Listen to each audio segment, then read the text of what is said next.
What's up, MMA fans? I'm going to do 06 predictions. It's been a while since I've done predictions, so just forgive me if I'm rusty, but it's an interesting card. A lot of, storylines to this card, with Tito's return, Forrest's return off of arguably one of the most embarrassing KOs in MMA history, albeit Anderson Silva, just the way it went down was definitely, we all saw the fight, so we know. Koscheck fighting Anthony Johnson with his, prior fight with weight issues. The Dustin Hazlett, the Caro fight that was scrapped due to Caro's inability to pay his fine and some other issues. It's really a shame what's happened to him. Phil Baroni returning to the UFC against Amir Sadallah, who lost his long-awaited debut after winning the Ultimate Fighter. He goes in and gets knocked down against Hendricks. Just a big kind of shock to everybody. And Baroni, who's, Baroni's just more of a showman anymore. I don't know how much he has to offer to the sport other than just going out and being who he is. It should be an interesting fight nonetheless, both at 170. Baroni's first fight at 170 in the UFC. A couple of good free fights on Spike. We've got the Ben Saunders Marcus Davis fight, Kendall Grove, Jake Rochelle, so should be pretty good. And then there's, maybe we could see Uno or Brock Larson and Foster, so we'll see. But let's get to the predictions. First, actually, let me do a little Brown and Aldo recap. And that fight, I have a guy like Brown who beats, Leonard Garcia handily, beat the guy, the poster boy, the face of the WEC, Uriah Faber, quite handily. And we've seen another guy that was a poster boy for the UFC also get dropped. Brian Bowles, he dropped Miguel Torres. And Torres is still a very good fighter, as is Faber. But my point is with this, the WEC, and they have their 155 division with Varner, Cerrone, Henderson, and a few other guys. These guys should be fighting the UFC. The 155, it's definitely UFC's division. And honestly, the 135, 145, why not just fold it into the UFC? These guys would get a lot more recognition. People would know who they are. I mean, even some of these 145, 135 title fights you could put on, you can put them on main cards of UFC pay-per-views. You don't have to necessarily make them definitely not main cards, but you can make them like third fight of the night, second fight of the night. Why not? I think people would definitely watch. These guys definitely have skills like, Aldo, Torres, Brown, Faber. They're still very, very good fighters, but you're not exposing them much because there's a lot of people that still don't know that the UFC they basically own the WEC and their subsidiaries. So I just think it'd be better suited if they were just folded in altogether. I mean, they already brought Condit and guys like that over. They should just bring the rest of them in. But Aldo Brown, this fight reminded me so much of the second fight between GSP and Matt Hughes, where you had a guy who was Brown, albeit a better stand-up fighter than Hughes is in his own regard, but a wrestler who ground and pounder kind of, but a guy who had serviceable stand-up against a guy who's just a superior athlete, who's just more explosive skills, and he couldn't take down in Aldo, and he got rocked a little bit. You kind of saw it coming. You just really didn't know what to do with him on the feet. And then once Brown got put in that awkward position on the ground where Aldo had his back, it was just completely over with, and Aldo just took care of him very, very quickly. And I wouldn't be surprised if the WEC finds a way to throw Faber in there right away to fight Aldo. They won't give Brown a direct rematch, unfortunately. It's kind of biased, but that's just the way it is, I guess, over there. That's why I think they should just fold him into the UFC, and it'll just be a lot more uniform that way. But all right, on to 06.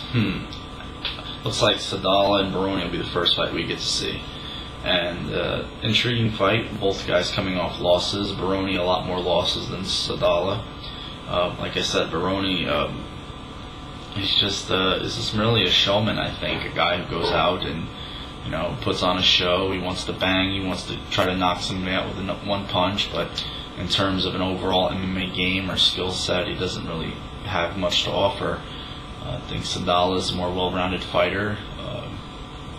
Has better, maybe a little smoother stand-up. Albeit he got knocked out in his last fight, and if Baroni catches him, he'll knock him out.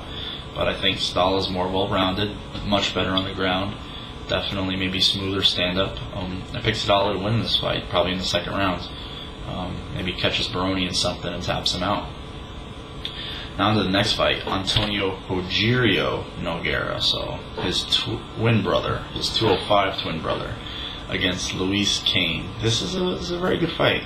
Could have some permutations in the 205-pound weight classes, along with Forrest and Ortiz. We could say what we want about Tito. He's the guy that albeit Shogun did beat Machida. He did, but he didn't get the decision. Tito came the closest to, finishing him in a fight with the triangle. But back to Rogerio Nogueira and Kane. This is a very good fight. It's a tough one to pick because I know they're going to stand up.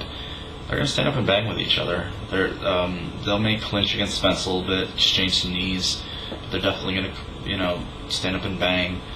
We saw Nogueira get knocked out that one time against Sokoudjou. Then Sokoudjou kind of went the way of the dodo bird after that fight. Well, he did go and beat Arona, but where's Arona been in the last 2.5 years after that fight? Nowhere. And Kane's he's an up-and-comer. Funny, his last victory was against Brian Stan or Cantwell, but he also has a win over Sokoudjou. So it will be interesting. I'm gonna pick Kane in this fight. I think Kane is a younger, hungrier lion who wants to go up and show that he's a legitimate top 205er. I don't know if he'll finish Nogueira, but I definitely know he'll give him a good fight. And he got a decision. Now to the next fight, which is the fight that replaced Hazlett and Parisian, which is unfortunate. Paulo Thiago, who we've seen a couple of times, against Jacob Volkman. Now Thiago we've seen fight, he knocked out Koscheck, who precedes him in this fight, and lost a pretty decisive decision to John Fitch. Volkman we haven't seen. He's a teammate of Brock Lesnar's Minnesota Martial Arts Academy. He's definitely a submission guy, as is Thiago. So, but I think Thiago is probably a little bit more versed, a little bit more schooled, seasoned in the game. Definitely in the UFC. And on the big stage, I think he'll win this fight rather easily. Probably in the first round, he catches Volkman in something, or just kind of gets dominant position on the ground and pounds him out in the first round. That's the way I see that one going down. Now on to Josh Koscheck and Anthony Johnson. Now this is definitely an interesting fight. A fight that I think whoever wins this fight gets maybe 1 to possibly 2 fights away from fighting whoever the welterweight champion is at the time, GSP, Hardy. Koscheck, there's a little tension in this fight between him and Anthony Johnson, which is good, makes it interesting. Johnson made weight, did the right things, came in on weight, was even making little gestures after the weigh-ins, and that's why I do the predictions after the weigh-ins, really. I like to see how the guys look on the scales, make sure everybody makes weight. Cutting weight is such a funny thing. A guy could lose the battle. He could lose the fight in the sauna, and whatever. It definitely has happened in the past, but I don't think it's going to happen here. I have to say Anthony Johnson. I think I'm going to go with him in this fight. I think he catches Koscheck with something on the feet. I think his stand-up is very, very. It's nasty. His stand-up is very nasty. His punches are straight, hard, right down the middle punches. His kicks are stiff. And he comes with the head kicks, leg kicks. He's a pupil of Kung Lee. Koscheck is, the wrestler, ground and pounder. He fell in love with his stand-up a little bit there after a few knockouts. Then he himself gets knocked out.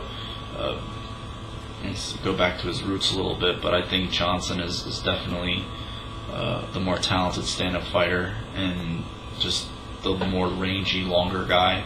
And it's a little bit of an upset maybe, but I'm going to go with Johnson in this one with a knockout, maybe in the first or second round. All in all, it should be a good fight. Now on to the main event. Forrest Griffin against Tito Ortiz in his return to the UFC after another year-plus hiatus. The last time we saw him was against Machida. He almost beat Machida. He seemingly always ends up back in the UFC, which is only fitting. I think it's his home. I think it's where he belongs. Fighting in a cage definitely is where Tito belongs. Griffin coming off 2 KO losses this is a very big fight for Griffin. Very big fight. Ortiz, I would have rather seen him fight Mark Coleman to get a little tune-up, but he did the same thing last time. He came in off a year-plus long hiatus from the UFC in the middle of the Ultimate Fighter 3, where he was trying to pump up a fight with Ken Shamrock, so he took a lot of risks, but went in there and fought Griffin and won the fight. And I didn't think that fight was as close as a lot of people said it was. I gave Tito a 10-8 round in the first, and I felt like he won the third, so I didn't think that the fight was as close as people made it out to be. Forrest really didn't do any damage in the fight or rock Tito in any way. But it should be a good fight nonetheless. Tito, he looked good at the weigh-ins, especially after a year long with a back surgery and all. He looked great. He says he's healthy. He says he's ready to go. Let's see if that's 100% true. Was sporting a black eye, so it looks like he's been mixing it up in camp, which is good. He says the shots are there again. He's going to come in hard, and Tito's stand-up is definitely underrated. I think his stand-up is not as bad as people think it is, but obviously not as good. But it's definitely a lot better than people think it is. And Griffin is coming off two KO losses. You worry about, is he still punch drunk? How's his head doing? Especially after the Anderson fight, where he was already knocked out really, and then just the one punch at the end just kind of, that was just a formality. He basically ran into it. How do I see this fight going down? I pretty much see it going down the way the first one did. I see Tito coming out with a big burst of energy and trying to overwhelm Griffin to start off, make Griffin have bad memories of their first fight, his past 2 fights, and and if Tito can do that, he can win. But Griffin is just going to try to make this a methodical grinders match, where Ortiz has really never had cardio issues really, but neither has Griffin. Who do I want to pick in this fight? I want to pick Griffin because it's just like a must-win. His back's against the wall. He has to win. But I'll go with Griffin. I see this fight possibly going to a decision, and if I think it goes to the cards, they'll just return the favor and give Griffin the decision. He'll try to keep the fight at range and try to leg kick, pop and get out, leg kick, pop, get out, or vice versa. And Ortiz is going to try to take this to the ground. But nevertheless, those are my picks. Hopefully you guys enjoy it. Root for Tito in this fight, but we'll see what happens. Until then, you guys have a good one, and you guys enjoy 06 and take care.